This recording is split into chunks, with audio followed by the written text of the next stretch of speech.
Catawba County Humane Society has a number of former employees come forward with complaints of animal care issues and a toxic workplace. The executive director is now on leave after the board approved an outside investigation. Investigative reporter Naomi Cole started digging deeper into the allegations after hearing from several concerned viewers.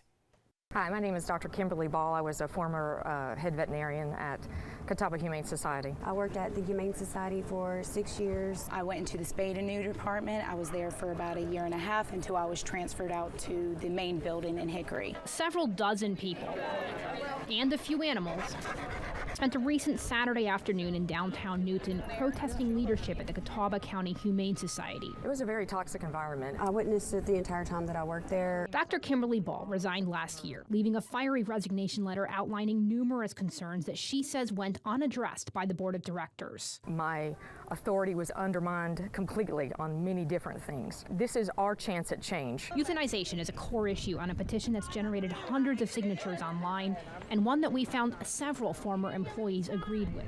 I would be made to feel like I had to euthanize animals or I wasn't pulling my weight. Did you euthanize animals you felt shouldn't have been euthanized? Yes. The one time I tried not to at the Newton facility, they came over that afternoon and called every employee in the room and said they wouldn't stand for that and went and got the cat and euthanized. So did that type of thing happen frequently? Yes. Yes, all the time.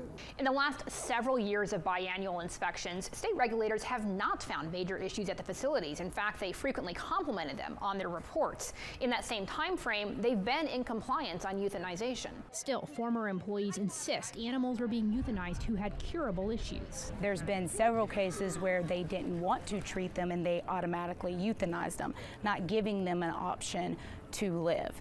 And parvo is curable. In addition to euthanization, former vet tech Crystal Rothrock says they were pressured to keep the spay and neuter clinic so busy that sometimes animals died during the procedure. And when we would do things like that, we would lose a cat. What, did you lose one cat? Did you lose 5?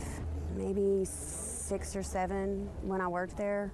On the Humane Society's front page, they acknowledge how many in the community are outraged over these issues, and they're encouraging people to come forward as part of a third-party investigation that they're conducting.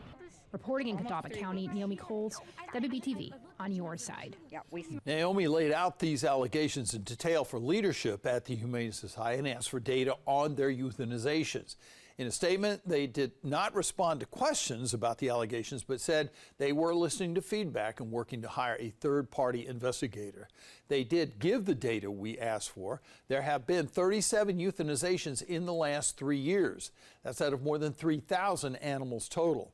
In the last 2 years, they had 13 animals die during surgeries. That's out of more than 25,000 procedures.